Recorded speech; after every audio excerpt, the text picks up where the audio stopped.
About a week ago, Jess notified me that the governor of our state has a podcast. And she thought the exact same thing that I thought of when she told me that Andy Beshear has a podcast. And I texted Brent, and you immediately thought the same exact thing. And I actually texted Rick, and Rick thought the exact same thing. Yeah. Presidential podcast. So our governor is going to try to run for president. And yes, I want to be nice. I actually want to be nice because there is a possibility that this individual, like, the shit talking could get back to him, and I don't want state police at my door. I don't want the Kentucky State Police showing at my door and saying, "Quit being mean to Andy," because everybody in the state loves him, and I'm gonna be honest, I really like him too. But if the Democratic presidential primary was held today, I doubt I would be voting for Andy Beshear in that primary. I'm just going to say that, based on the other people who I am hoping that will run for president. And I'm willing to bet that I am not alone in that. So I don't know if you're really holding out for Pete Buttigieg, or gruesome Gavin Newsom. So I don't know. It's my pick for president to shepherd us into the end times. Gavin Newsom. and his vice president, Charlie Kirk. Yeah. So I think it's important that we reach across the aisle in the end times. We can get the first Smiler Beast joint administration. Oh, God. That's bipartisanship. That is bipartisanship. So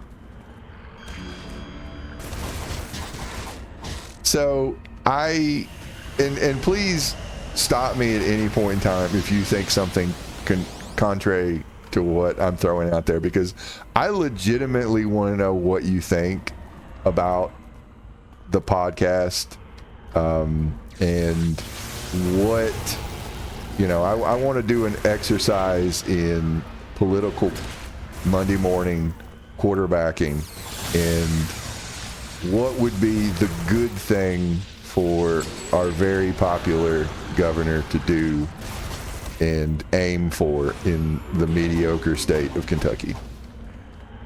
I would like to know what you think. I have an idea. I can go first if you want me to go first. Oh, like what I think he should do? Yeah, should he run for president? Does he have a shot? Is there maybe some other offices maybe closer to home that he has a better shot of getting into?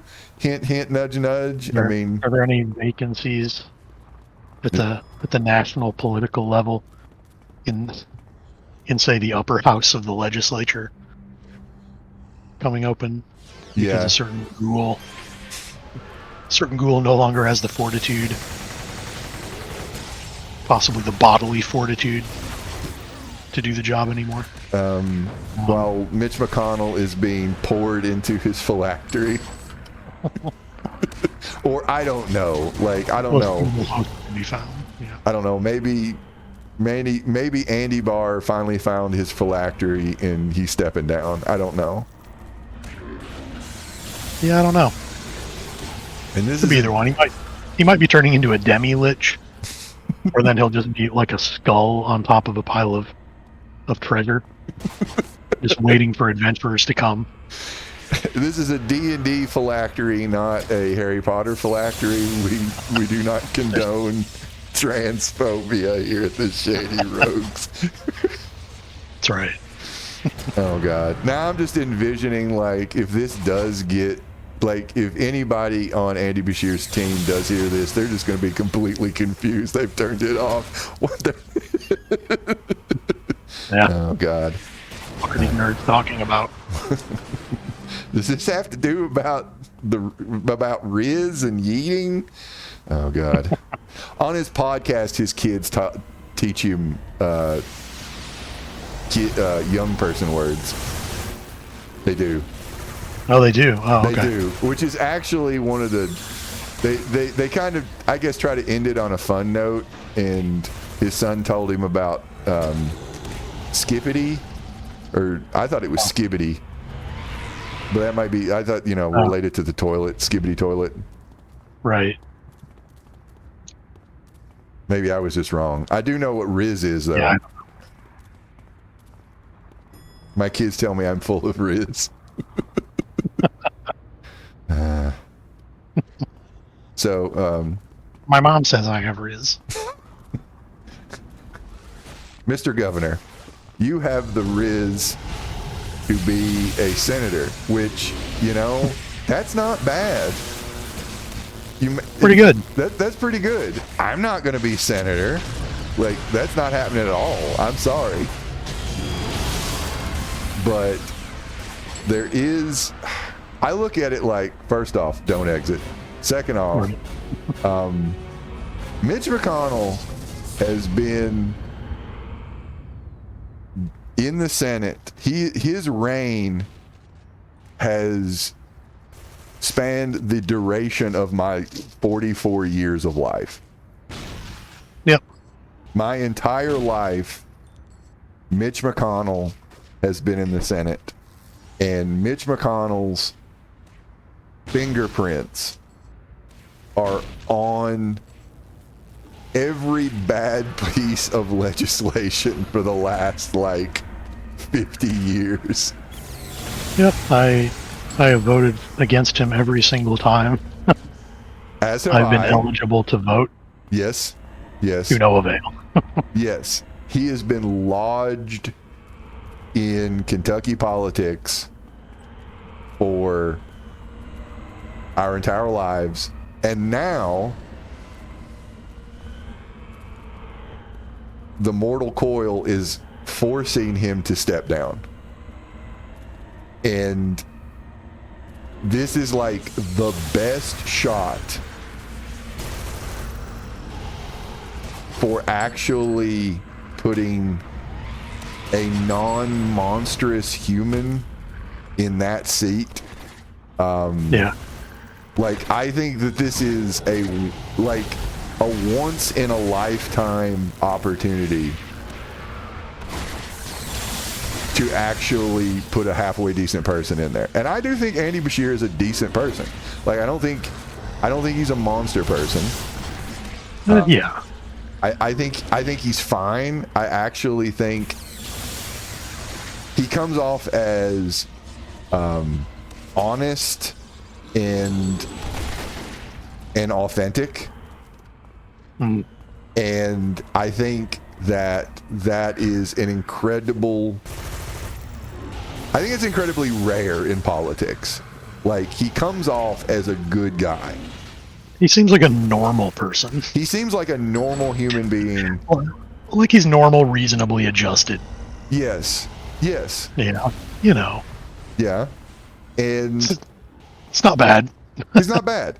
By modern standards, yeah. Yeah. Based on the first episode, he's coming off as incredibly folksy and centrist. But my criticisms can come later. Right now, I want to nudge, not punch. Right now, because the most popular elected official in Kentucky politics right now is Andy Beshear. Yeah. But that popularity, although it does bleed out beyond the borders of Kentucky, that is going to evaporate on a debate stage versus Medicare for all. Yeah. That is going to, being the reincarnated Joe Biden and talking about NATO and national security, which he does in that first episode. When it came off as I don't want to say fake, but it's like, of all the shit going on, you're going to talk about the whiskey leak. Yeah, it's one of those things. It really reminds me of, like, you know, if you were a Roman emperor, then, like, you really needed to start a war with somebody to kind of prove your military credentials, to, like, prove to people that you were going to lead the country to victory, the empire to victory. You got to do the emperor. You got to do the empire's business. You actually do. Yeah. That if you're going to be president, you have to be ready to send soldiers into battle. And talking about national security, and honestly, he did it in a good way, because he kind of coached it in Pete Hegseth messed up, and he needs to own it. And he gave him an opportunity to tell his Tupac Shakur story, which is actually a good story. Because for whoever the hell is listening to this, first off, I'm sorry. Second off, during COVID, somebody named Tupac Shakur applied for unemployment benefits in the state of Kentucky, and Andy Beshear made a mistake in calling this person out, who happened to be a real person, because Andy Beshear assumed that there was no Tupac Shakur living within the borders of Kentucky. Yeah.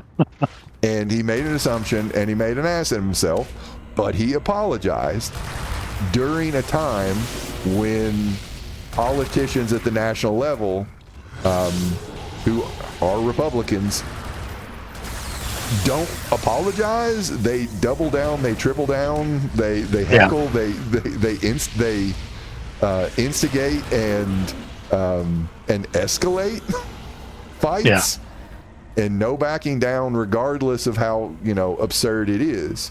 See any number of interactions that Donald Trump has had with the press and fellow humans. Yeah, never admit that you were wrong. Yeah, and I mean the very, like, the photoshopped tattoos on the one dude's hand. I don't know if you've heard about this. Oh yeah, the ones that they're not at all photos. Yes, this proves he's Trendawagwa, or whatever the hell the gang is. Trendawagwa? I'm butchering that. Yeah, I don't remember. Anyway, the important thing is that the president is lying and or is senile. Right. It's like some grandpa on Facebook. Yes. Like it's something obviously photoshopped, and they're like, I don't know, it looks real to me. Yes. So Andy Beshear taking an opportunity to complain about national security and the tariffs and the breaking of the weakening of alliances in Europe, and complaining about NATO, it really made me think, is he running for president, or is he running to be AOC's VP? Like no shit, he's trying to be Joe Biden. Yeah. Because we need a white moderate to make the other Democrat white moderates not nervous around a person of color. Yeah. So, or voting for a person of color. It's you need a white person there to vouch for them. Yes. I mean, that's basically it. Gotta have a white person there to be like, no, they're all right. Or, you know, he can be in the Senate, which, you know, instead of casting the vote as VP to break a tie, you can actually, I don't know, craft some legislation and you know, vote all the time in the Senate. I mean, I'm just saying. Wield, you know, 1/50th of the considerable power of the U.S. Senate, which ain't too bad. Yeah. I mean, ain't too bad. And try again later. Because it's not like we haven't had senators go on to be president, you know, before. Yeah. All right, we got Longbow on our booty. No. A considerable number of them, too.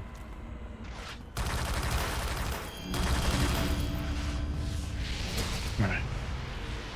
Turn around, zombies.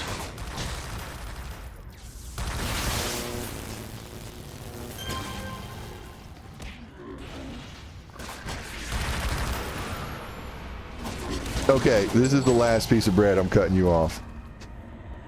This is the last piece of bread. But you're going to have to answer a question. Okay, let's say... I can't talk to you about politics, can I? Do you know what politics... You know what that is? Have I explained to you what politics are? I haven't. I'm definitely not winning any awards.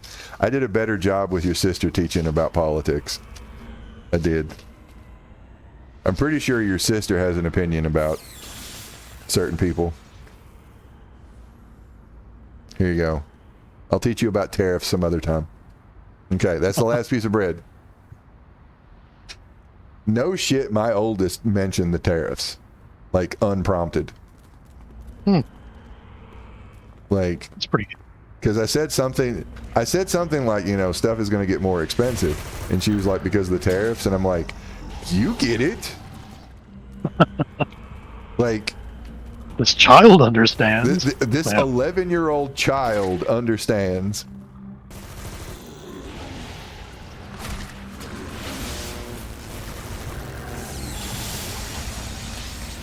Well, you're gonna have to break it to her that this Christmas she's only gonna get $2 instead of 30.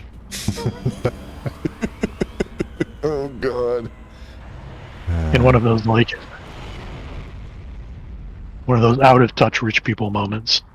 Did you ever watch Arrested Development? Yes, but I haven't watched. Okay, because it comes up all the time. The Lucille Bluth thing about the banana. It's one banana. Yeah. How much could it cost? $10? Yeah, a callback. I'm sure it's a callback to various Republican presidential candidates who don't know how much things cost. Yeah. Like, I know Mitt Romney had some problems. It's probably a callback to, like, one of the Bushes. Yeah. Or like Trump not understanding, like thinking you have to show an ID to buy groceries. I haven't actually heard that one. Yeah, that one's from a while back. I think that might have been during the election, where he seemed to think that you have to show your ID to buy groceries. You're going to have to be more specific which election he has been running for president for a minute. Yeah, this was the recent one. Okay. I don't even remember I don't know if it was about like voter ID or some shit. But he seemed to think that you have to show an ID to buy groceries. Good times.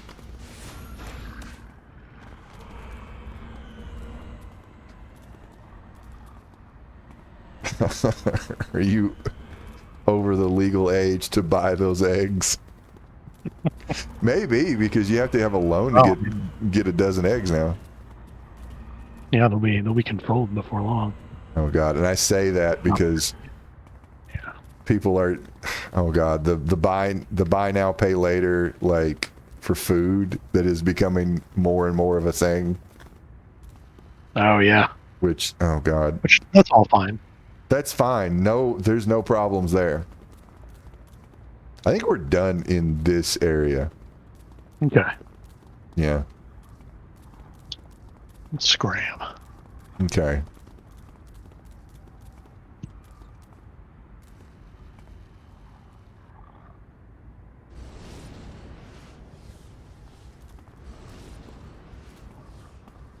But on the more important topic of Andy Beshear's podcast, so I am not crazy thinking that he should run for the Senate.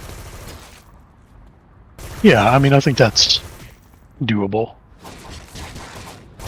That he could transfer the goodwill and popularity into a run at the Senate, and easily beat Andy Barr, the lesser Andy. Yeah, I think it's entirely possible. And I would even say likely. I don't know if I would go that far, but I'm generally pessimistic I get that. about politics in the state. But on name, I think you'd have a better chance. On name recognition alone. Yeah. As a popular governor, I think there's a shot. I don't know if you were aware that the 5th place swimming champion, I believe her name is Riley Gaines, the transphobic correspondent for Fox News, I believe, who I didn't realize was from Kentucky. Oh. I actually didn't realize that. She has endorsed Andy Barr for the pick. Daniel Cameron did not get the endorsement. I don't think he's going to make it. And there's some third guy that went on Don Jr.'s podcast. Okay. Some third guy. Yes. So some third guy that I don't know who that is. So I the just third feel guy like, in the 3 tenors, no one can remember his name. Yeah. like based on like goodwill and like Mitch McConnell and Rand Paul are breaking with Trump on tariffs. Yeah. And those tariffs are only going to get less and less popular. And like there is all kinds of shit that's going to go sideways. Because I mean, and I actually want to say that like in the podcast, he took an opportunity to talk about how like a ridiculously high amount of Kentucky kids are on Medicaid, and how that is going to that you know how that is going to affect real Kentucky lives. And he had his friend from what is it, Murray and Murray State, in Western Kentucky, like some guy named John McConnell, I think. And at first, when I heard the last name McConnell, I was like, "Are you fucking kidding me? Is this somehow like Mitch McConnell's like stepson or something like that?" But it just happens to be no relation. The same, just happens to be the same last name. I thought that was a real stab at bipartisanship. Amy McGrath style. I used to be a Republican, and I'm married to a Republican now. Like I thought it was like, well, I'm friends with Mitch McConnell's first cousin, or that's what I thought. But it turns out that he's friends with this person, and that this person has a child with autism who gets Medicaid benefits because he has they have special needs. I can't remember the pronouns, but anyway. And how, these are the services that this person's child gets. And I thought that was actually really good to use that opportunity to to talk about something that is going to really affect people in Kentucky, children in Kentucky, and how you can use that for, as a way to show that the political party that is always talking about the children, in fact, does not give a fuck about kids. Yeah. So I thought that was actually a good move in the podcast. Yeah. And yeah, they talked about the Department of Education. I mean, that's another thing. So I mean, there are so many avenues that this particular Republican seat is going to be harder for a Republican to win. Like, this Senate seat is going to be harder for someone attached to Trump. Yeah. Because I'm pretty sure things are not going to get better because it's this bad 105 days in. Right. Well, the golden age is going to kick in any day now. The fever is going to break, I'm sure. Because Republicans are always 100% accurate in their predictions for the future. Yes, that golden age. The Iraqis will greet us as liberators. Oh, God.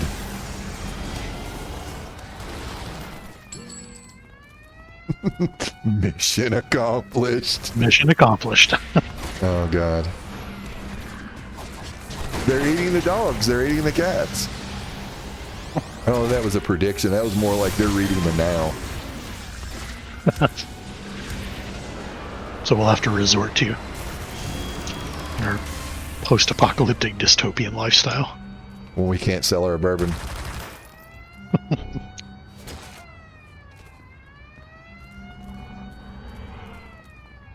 I will say that I see a clearer path for Andy Beshear getting that Senate seat than getting into the White House. Yeah. I mean, and then we win here. Looks like we got the captain of police coming to whoop our arse.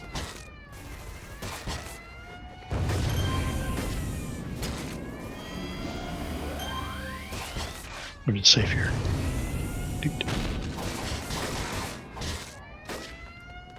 And it's an opportunity to raise the profile of whoever the lieutenant governor is. I can't think of her name, but she used to be a teacher. Right. And yeah. And basically, like Democrats really suck at passing the baton. At least Republicans, like, they at least like do it by combat. Like when somebody retires, the Sith go to war with each other, and then whoever, it is survival of the political fittest when it comes to Republicans. Like it's never anybody's turn. Yeah, it is not someone's turn. It is. They're not turn takers. Yeah. No, they don't. They're just takers. And Democrats, they're just too. There's no vision. There's no vision because it's just treading water. Yeah. And this is a real opportunity for, and I don't even know if he has to step down. I don't know if he can be governor and run for the Senate. And even if it's not, just fucking do it. Who gives a shit? We're in a post-law world. Yeah, nothing matters anymore. Nothing matters anymore. Like, we're like, screw decorum. Just do it. Wield power. The system's been exposed as a fraud. Yeah. So, but anyway, he goes on a tour of Kentucky, and the lieutenant governor gets to go, also, or, she becomes the governor. And then, boom, she's running for governor. Yeah. And then whoever is replacing Andy Barr in that one district, because he's not going to be able to run for Senate and his seat in the whatever district, I'm assuming. Right. unless the carve out for didn't Rand Paul get a carve out? He didn't have to relinquish his seat. Oh shit! I wonder if like they all get the benefit for that carve out because he didn't have to relinquish his seat to run for president. Yeah. But they're two different parties and they're two different rules because because Kentucky's a caucus for the Republicans and just an election, like a regular like I don't know whatever non-caucused primary. Oh God, Andy Beshear, can you leave a comment below and clear this up? I do have some questions. But I do think my theory for change is sound. Make sure to like and subscribe. Yes. The Shady Rogues are subscribed to the podcast. It's the only channel that the Shady Rogues. Yeah, he's got to do follow for follow. Come on. Yeah, you got to follow back. Leave a comment. I have left some comments. If they disappear, I'm going to take this as an attack on my free speech.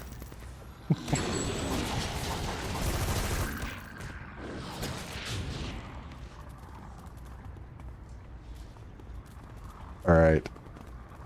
I'm totally clipping that, and I'm going to make a viewing list similar to the Ready Player One.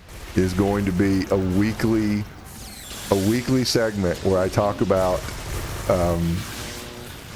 whatever episode of the Andy Beshear podcast. No joke. And I can't wait to get to my favorite senator, Amy Klobuchar. This week is Chris Coons. Oh, okay. The actual avatar of the remaining avatar of Joe Biden in the Senate. Yeah. So I'm gonna see if I can't leave a comment, see if they can't get Bernie on there. Get AOC. Oh, there you go. Broker a deal if he's gonna be VP.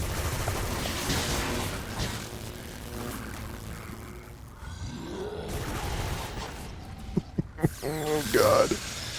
All right. That's enough of that. What do you want to talk about now? Ah, shit. Unless you just want to keep talking about the Andy Beshear podcast, we can keep going. Yeah, I mean, I don't know. Whatever. I'm cool with whatever. Nobody wants to hear more about the Andy Beshear podcast.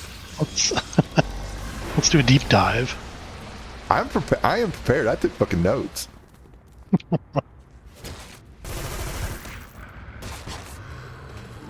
I mean, I will say something else that he did. He did a bait and switch, and I think I'm using the term right. He was like, "Now we're going to talk about sports," and I was like, "Oh shit, we're going to talk about Kentucky basketball," which I am very anti-Kentucky when it comes to like sports. I don't give no shits about sports balls. And he had I don't. he had another person from that Morgan and Morgan law firm who represents student athletes in what is it called? Name, image, likeness. Huh. Because Beshear, and I wasn't aware of this, did some kind of crafting of legislation to where student athletes in like high school and college can actually get paid in like licensing deals. Oh, okay. So actually making money off of, their merch like schools do. Yeah. Which I don't have a problem with this because I think that if everybody is going to be a brand, they should be able to get paid for some portion of their labor. Right. If they're providing value to somebody else, they should get a fair cut. Yeah. Because So, people make money off of them. so yeah, and that's a bad look. So why don't they get to have any? It's There- bullshit. there's a bad there's a bad history of that in Kentucky, of Yeah. not paying stuff, not paying Yeah. people for the labor they create, particularly of a particular pigmentation. Yeah. So I'm glad we're doing better with that. And honestly, I was like, I felt, there's a badge over here. The Kings Row badge is right where the rat is. Because I do not care about sports, but I do care about the labor aspect of sports, like, and like safety, like, I guess, brain injuries in football and so forth. That is something that I do care about, because It's fundamentally a workplace safety thing. Yes, yeah. And I think that's a good angle to expose people who normally would not click on a podcast pertaining to that. And Sam Cedar went on Tim Pool's podcast to just get into a discussion about Social Security, because he has very much special interest Social Security. And he did a clickbait title, cutting that portion and actually, just talking about Social Security, which I thought was brilliant, because he wants to educate people on Social Security. So bringing up sports, and people are going to think, oh, he's going to talk about UK sports ball, but he's like, no, it was an opportunity for him to showcase, an accomplishment as governor, and dare I say, move some Kentuckians to the left. Dare. I mean, that'd be nice. Yes. So I don't know how much to count on it, but still, yeah. But or an attempt at least. Or reframing maybe some preconceived notions. Yeah. Because there's there's idea that, like, you play sports, you shouldn't get paid. Well, who the fuck says that? Right. I feel like it's something that's pretty broadly popular. Yeah. I don't have any numbers on it, but I just kind of feel it appeals to a basic sense of fairness. It's like, hey, there's a lot of work involved with taking care of your body, and if you're talented, I mean, look, if you can sing like really good, you can get paid for singing. You can do that. That is a thing. That's a thing. What you can do. And if you can get, paid for, throwing a sports ball really far and being really good at it, then you should get paid for that too, regardless of,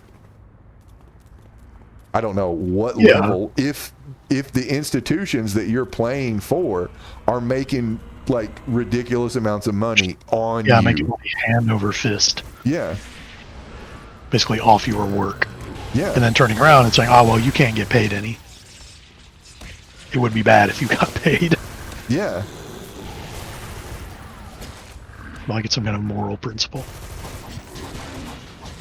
What would it do to the love of sports ball? They're just amateur athletes. Never mind that there's billions of dollars in college sports. Yeah. Never mind that. They're just amateurs. They're just plucky amateurs. Farting around on the field or the court. Yeah. All right. I think we're done here. Looks like it. All right. I'm exiting. We'll blow up this cop car for fun. Okay. Well, Yeah. Oh. Deader doesn't wikey. Deader. God. Did I'm they still go in? workshopping the names. They, Like Dead Slaves 2 on the nose. I need something a little more corporate sounding. well, you could break it down into the various forms of debt, like student loan, medical debt, Medical debt, yeah. and then food debt, Yeah. credit card debt.